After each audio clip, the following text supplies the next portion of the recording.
जय हिंद दोस्तों, एक बार आपका फिर से ECS यानी एजुकेशन कोचिंग बाय अंकित सर में आपका स्वागत है। दोस्तों आज हम पढ़ेंगे class 10th English literature poetry poem number first dust of snow. Dust of snow का मतलब होता है बर्फ़ की धूल, जो कि रॉबर्ट फ्रॉस्ट के द्वारा लिखी गई है। रॉबर्ट फ्रॉस्ट के बारे में यदि आपको जानना है तो इस किताब में देखिए दिया हुआ है, आप ये सब पढ़ लीजिएगा, आप जान जाएंगे। ये इनकी फ़ोटो है, ठीक है। अब हम चलिए इनकी पोएम को समझते हैं कि इन्होंने क्या मैसेज दिया है, ठीक है। ये अबाउट द पोएम लिखा हुआ है, इसको आप बाद में पढ़िएगा जब मैं आपको चैप्टर को जब मैं आपको पोएम को समझा दूंगा, ठीक है। तो आपको ये अच्छे से समझ में आएगा, अदरवाइज आप पहले से पढ़ लेंगे तो आपको कठिन लगेगा। ये आपकी पोएम है जो कि आपका फर्स्ट स्टैंजा है। पोएम से आप समझाने से पहले मैं आपको एक छोटी सी स्टोरी बता देता हूँ, 1 मिनट की ही है, ठीक है। तो एक एग्जाम्पल के रूप में, ताकि आपको पोएम समझने में कोई दिक्कत ना आए। देखिए, जैसे मान लीजिए आपके पास 100 रुपये है और कोई एक व्यक्ति आता है आपसे 100 रुपये छीन लेता है, तो आप क्या होंगे? उदास हो जाएंगे, क्योंकि व्यक्ति आप सामने वाला बहुत ताकतवर है, आप उससे वापस नहीं ले पाएंगे, तो आप उदास हो जाएंगे। लेकिन फिर 2-4 घंटे तक आप परेशान रहेंगे, यार मेरे 100 रुपये चले गए, अब मैं कैसे अपना सामान लाऊंगा, मुझे ये लेना था, मुझे वो लेना था, तो अब क्या होगा? फिर 2-4 घंटे बाद आपका मित्र आता है और आपको समझाता है, कोई बात नहीं, ले गया उसे ले जाने दो, उसे भी हो सकता है ज़रूरत होगी, आपको पैसे फिर से मिल जाएंगे, आप अपने पिताजी को बताओगे ऐसे ऐसे हुआ, ऐसे ऐसे, तो वो हो सकता है आपकी बात को समझे, तो वो आपको समझा देता है और आप सही हो जाते हो, आप खुश हो जाते हो। तो आपके मित्र ने क्या किया? आपके मित्र ने आपके मन को क्या किया? परिवर्तित कर दिया, और जो आपका पूरा दिन बेचैनी में, दुख में बीत रहा था, उसने आपके आधे से ज़्यादा दिन को बचा दिया और आप इंजॉय करने लगे, हैप्पी रहने लगे। तो ठीक इसी तरह से इस पोएम में कवि कहता है मेरे साथ भी होता है। अब देखिए कैसे होता है। देखिए, द वे आ क्रॉ, ठीक है। द वे का मतलब होता है जिस तरह से, एक कौवे ने, ठीक है। शुक डाउन का मतलब होता है गिराया, ऑन मी, मेरे ऊपर। क्या गिराया? द डस्ट ऑफ स्नो, बर्फ की धूल। जिस तरह से कौवे ने मेरे ऊपर बर्फ की धूल गिराई, या जिस तरह से मेरे ऊपर एक कौवे ने बर्फ की धूल गिराई। From a hemlock tree, hemlock tree का मतलब होता है विशेला पेड़ होता है, उसको कहते हैं हेमलॉक ट्री। किसी किसी किताब में दिया धतूरे का पेड़, तो धतूरा भी विषैला ही होता है। तो धतूरे के पेड़ से या विषैले पेड़ से, ठीक है, जो विष के समान विषैला हो, तो विषैले पेड़ से, ये एक्चुअली में ये कहानी जो है, स्टोरी उसने इमेजिनेशन की है कि वहाँ पे ठंडी पड़ रही है, एक ऐसी जगह को लेकर के पोएम लिखी गई है कि वहाँ पे बर्फ़ गिर रही है, ठंडी पोएम है भाई। डस्ट ऑफ स्नो, बर्फ़ की धूल, बर्फ़ कहाँ से आएगी? बर्फ़ की धूल मतलब बर्फ़, जहाँ पे बहुत ज़्यादा ठंडा पड़ता होगा।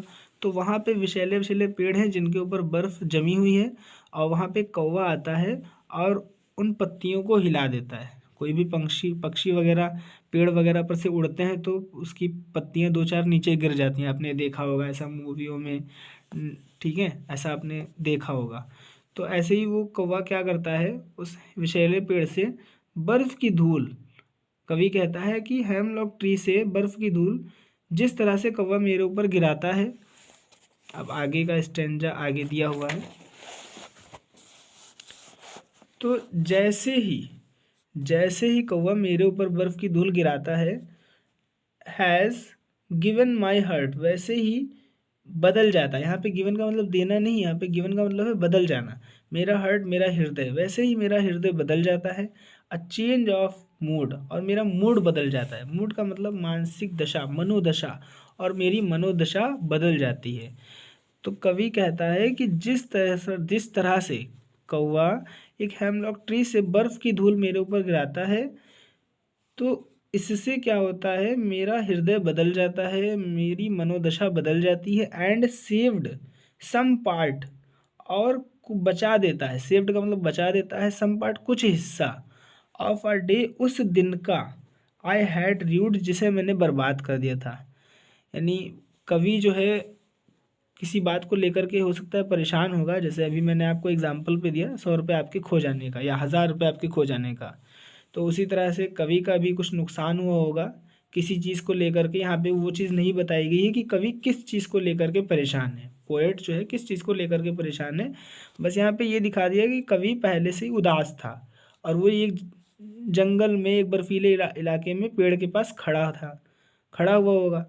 तो वहाँ पे क्या होता है, एक कौवा आता है और विषैले पेड़ पर बैठा होता है वो, तो उस पे से वो उड़ करके, यानी कौवा विषैले पेड़ से बर्फ़ की धूल को कवि के ऊपर गिरा देता है और जैसे ही बर्फ़ की धूल कवि के ऊपर गिरती है तो उसका क्या होता है, उसके हृदय में परिवर्तन हो जाता है, उसका मूड बदल जाता है। होता है नहीं, जैसे आपके ऊपर कोई पानी की छींटे मार देता है तो आपका तुरंत मूड परिवर्तित हो जाता है, थोड़ा थोड़ा ठंडा ठंडा लगता है, आपको अच्छा अच्छा लगता है। तो उसी तरह से उसका मन परिवर्तित हो जाता है और उसका कुछ हिस्सा बच जाता है जो कि वो दुखी रह करके बर्बाद कर रहा था। कहता है कि मैंने जिस दिन को दुखी रह करके बर्बाद कर दिया, यानी पूरा भी नहीं किया है, जो दिन है जो वो बर्बाद कर रहा था उसके वो कुछ हिस्से को बचा देता है। कौन? कौवा। तो जो वो बर्फ़ की धूल गिराता है तो उसकी मनोदशा परिवर्तित हो जाती है जिससे उसका कुछ हिस्सा बच जाता है। ठीक है, तो ये दोस्तों यहाँ पे आपकी पोएम कंप्लीट हो जाती है। आई होप आप इसका पूरा अर्थ समझ गए होंगे। अब मैं आपको ये बताता हूँ कि इसमें सीख क्या है।